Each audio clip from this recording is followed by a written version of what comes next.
an edition of We the People. I'm here with Paul Engel. Paul, we've had you on once before. It's good to have you back. Thank you. It's good to be here. Paul, we want to pick up where we left off on our last show, and talking about the Constitution. But let's talk again about what you've got here. You've got two books that you've written. You're the founder of the Constitution Study. Yes. And you have a website called constitutionstudy.com. Correct. Tell us about the books. So one of the big things with the Constitution studies, I take a quote from John Jay that says, everybody should read and study the Constitution and teach a rising generation to be free. So I've written several books. One book here, this is the read. You know, it's amazing how many people say, well, you know, I've got the Constitution, but I've never read it, or maybe I read it once. This is, you know, it says read the Constitution in 30 days. I picked 30 days because no one would believe me if I said you could do it in 30 minutes. Right. So it's a little daily devotional. It's, you know, 5 minutes, not even 5 minutes worth of a little bit of Constitution, a little bit of commentary. If you've never read it, or if you want to get in the habit of reading it again multiple times, this is the read. The main book, the Constitution Study, is actually the study part. This is where I take the entire Constitution, every clause, every phrase from the Declaration of Independence right through the 27th Amendment, and we read it, we study it, we take a little bit of time to talk about what does it mean. This is where we really get into, and this book is designed for the person who just wants to sit down and read it, or the person who wants to actually run a study of their own. This becomes a great resource because everybody can read a section and get the commentary, and then use that as a starting point for a discussion. Where can we get these? They're available on Amazon, they're available on Apple Books, and they're available at the website constitutionstudy.com. There's a shop button, just click that and you can find them there. Okay, so you can go to the website, Amazon, or you can download it. Yep, and they're available both digitally and in paperback. Okay, awesome. All right, let's get into things. Okay. Recently in the news, we've heard about the Speaker of the House and the 25th Amendment. Tell us about the 25th Amendment and how crazy or not so crazy this could be. Well, as frequently happens, let's just say the news media and the pundits tend to hype things a bit out of proportion. I don't know the motive behind Ms. Pelosi and the other Democrats in the House that are pushing this. I can guess, but ultimately I did something weird. I actually read the proposed legislation. And with really one exception, it is a perfectly legitimate constitutional piece of legislation. The 25th Amendment, which was put in place after Kennedy was assassinated, because there was nothing in the Constitution that said the vice president would become president. If the president was unable to fulfill their duties, or was killed or resigned, the vice president basically became acting president. Now, we know through history that they have actually sworn the oath to become it, but that wasn't actually legitimate. So they passed the 25th Amendment. It includes several sections. You know, one is the if the president is unable to fulfill his duties, the vice president becomes president. If he resigns or dies, the vice president then becomes the president. How do you fill an empty vice presidential seat? That was done with Gerald Ford, if you're like us, old enough to remember that. There's a section that says, okay, what happens if the president is temporarily unable to fulfill his duties? This has actually happened. Both Presidents Reagan and Bush were under anesthesia for surgery, and they followed this section to say, okay, Congress, I'm going to be out of commission. I transfer my powers to the vice president. When they come out of anesthesia, they sign another document that says, yes, I'm okay now. I retain my powers. All of that's been done. That's not controversial. Section 4 is where things get a little interesting. Section 4 has only been enacted in the movies, okay, or on television. It's never been enacted in real life. It's funny that people think it has been, but no, not in real life. Section 4 deals with the situation where the president is either unable or unwilling to admit that they are not capable of performing the duties. And the process is pretty simple. If the vice president and a majority of the cabinet say the president is unfit, he's unable to do the duties, they send a letter to the Speaker of the House, the President Pro Tem of the Senate, saying, this has happened, we're transferring power to the Vice President. And there's rules in there, okay, the president says, no, I'm fine, and what happens if they disagree, and it's all in there. There's one part that was never fulfilled in law, and that is, it's the vice president and the majority of the cabinet, or the vice president and some other body that Congress defines. And Congress never defined a body. So they've taken the opportunity now to say, listen, with all that's going on, we're going to define that new body. There's a lot of hyperbole. At no point in the 25th Amendment, with the exception of the death or resignation of a president, does the vice president actually become president. They become acting president. They are simply fulfilling the powers of the president while the president is incapable. Which is really interesting, because you think in 1919, President Woodrow Wilson had a stroke, right, and his wife basically acted like president for the rest of his term. Right. What Congress has done, and it basically says we're going to set up a commission. It's going to have 16 people, and they're trying to say, we'll have Democrats and Republicans, people from the House and the Senate. We want doctors. We want people who've served in the, and all of that, understanding that there's politics involved, is reasonable. It's the fulfilling of that duty. I see no problem with that whatsoever. The one thing there's a problem in is they say that Congress can demand that the commission perform a medical exam on the president. That is illegal. The president is still a citizen of the United States. He, or someday she, has rights. And they cannot force him to take a medical exam without due process, meaning they need to go to a judge. They need to have probable cause. That probable cause needs to be supported by oath or affirmation. Someone has to stand before a judge and swear or affirm that this is the probable cause and here's the evidence for it. Then a judge can decide, okay, yes, but then it gets specific. Okay, yes, we believe the president needs a psychological exam, a medical exam, but that's not part of that process. That's the only part that's truly, it's unconstitutional. It kind of shows the mentality of much of Congress nowadays, but all this hyperbole about Nancy Pelosi trying to become president or overthrowing the president, all that, yeah, there's politics involved. I personally believe that the main reason this is being passed now is so it can be used as just another thing to harass this president and future presidents. Okay, that's what I figured. So the things that are going on that we're hearing about right now, do you think it will just finally just fizzle out after the election and go away? At this point, this legislation is not going anywhere in the Senate. Yeah. The politics of it, I don't see it going anywhere in the Senate. So what I'd like to see is I would like to see it being picked up after the election, if we can get some calmer political heads, realize that there is no authority to order a medical exam, get that pulled out, and take it from there. Because there is some logic behind it. It basically, if we have a president that is incapable, but his cabinet refuses to admit that, because let's face it, he hired all the cabinet members, then, is that possible? Yes. Is it likely?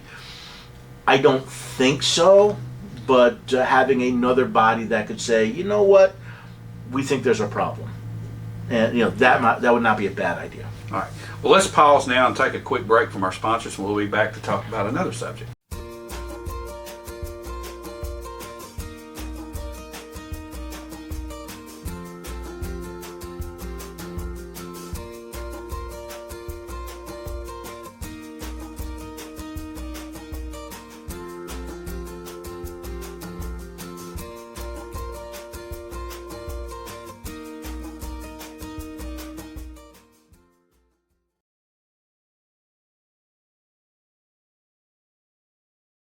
Hello guys, this is Doug Smith, A&S Heating and Cooling. Just wanted to encourage you to get that fall maintenance done. It's very important, whether you heat with gas or electric. It's very critical you get those air conditioners and heaters maintained so that they work properly throughout the winter.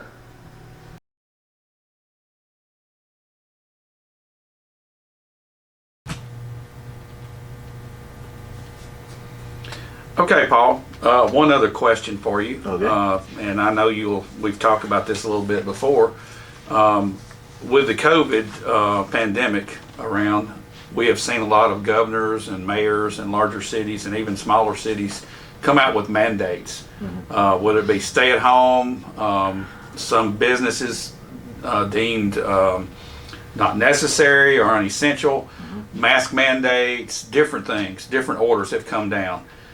Are these mandates constitutional? They're all illegal. All illegal. They're all illegal, and it's very simple. You know me, we go back to the original document. I actually, if you go to my website, constitutionstudy.com, if you search for knowing your rights, I actually did a one-sheet placard. I was asked to do it because so many businesses are saying, where do you get the authority to do this? And I looked at the U.S. Constitution, and I point out, here are the rights that are being violated. And here's the actual process. There's something very interesting in there. So the thing to remember is the Fifth Amendment. The Fifth Amendment and the 14th Amendment are the core of what's being violated here. Within the Fifth Amendment, it says, nor shall, where are we here? Nor shall somebody be deprived of life, liberty, or property without due process of law.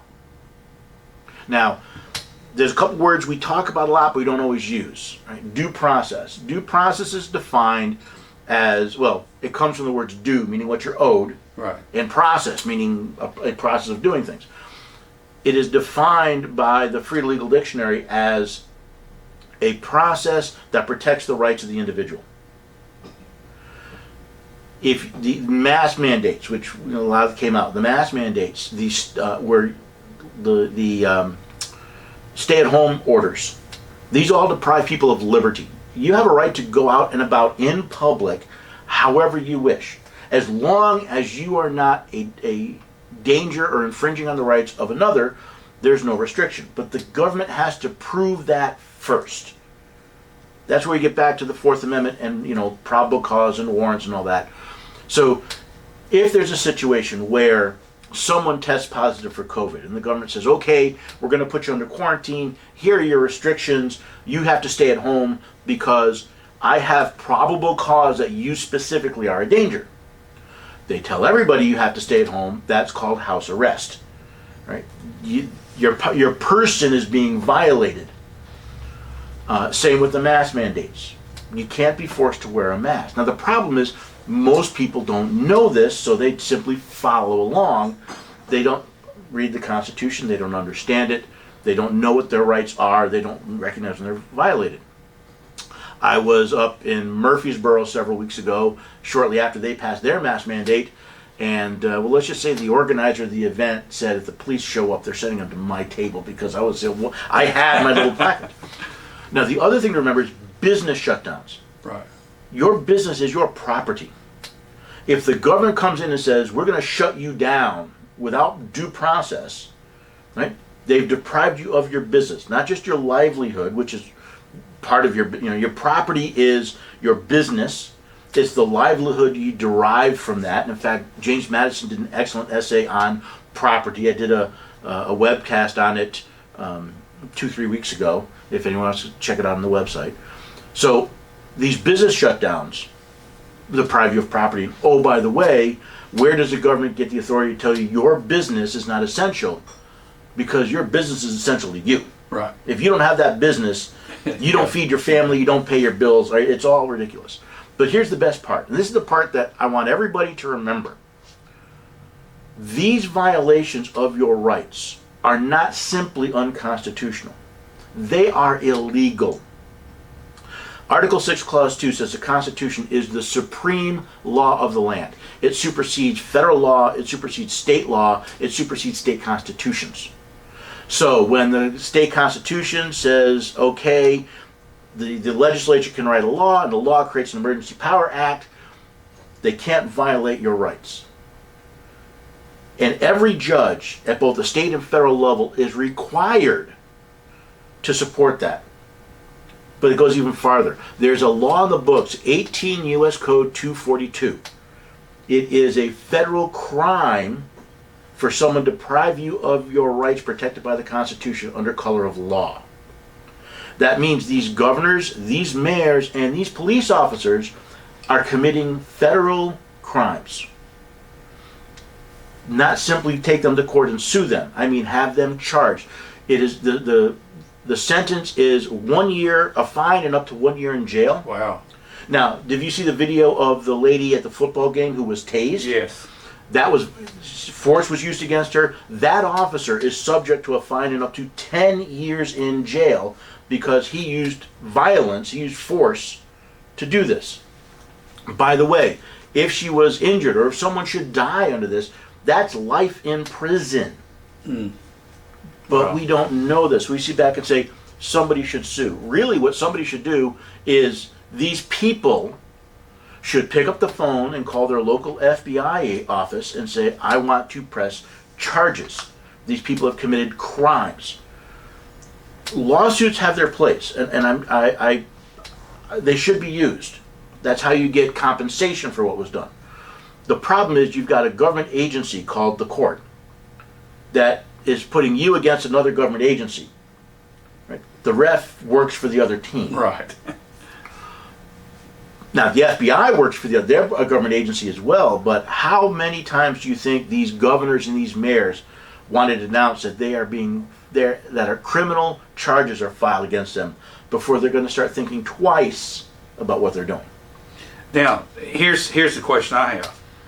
Surely, most official in this capacity has some sort of legal counsel to bounce things off. How does it go past that and get to where it's actually put into force? Well, there's a couple things. First, you have to understand lawyers do not study the Constitution.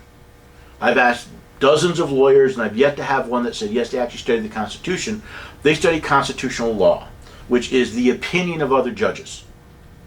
So we have actually placed the opinion of judges. And perfect example, look at the hearings for Amy Coney Bryant.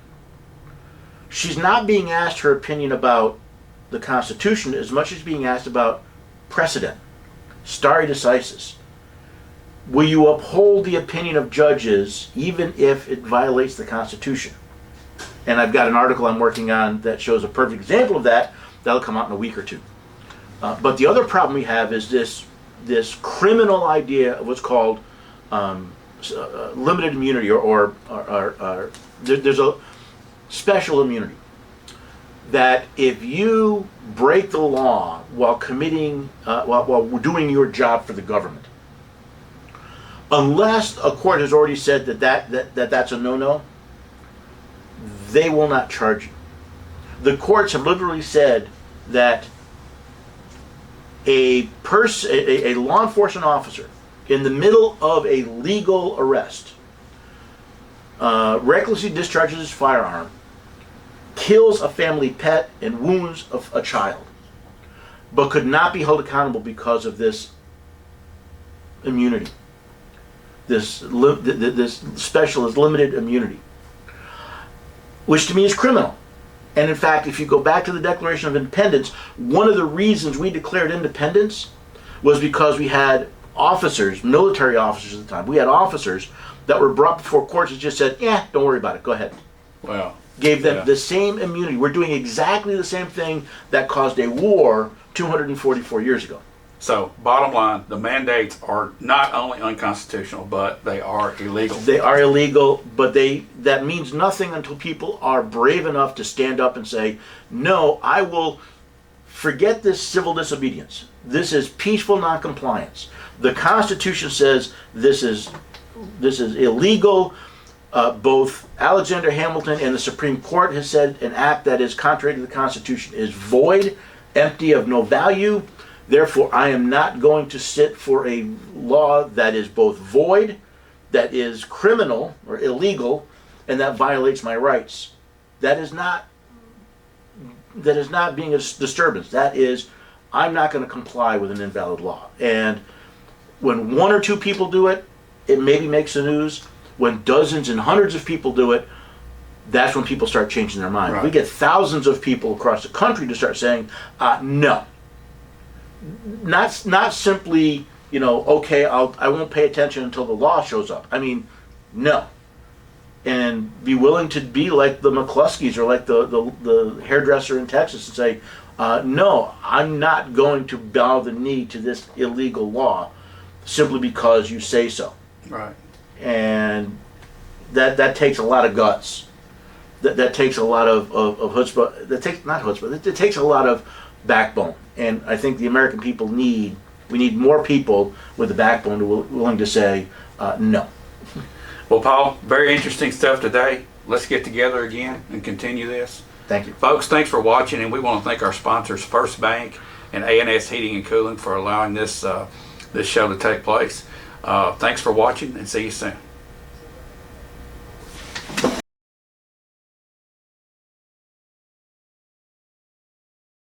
Hello guys, this is Doug Smith, A&S Heating and Cooling. Just wanted to encourage you to get that fall maintenance done. It's very important, whether you heat with gas or electric. It's very critical you get those air conditioners and heaters maintained so that they work properly throughout the winter.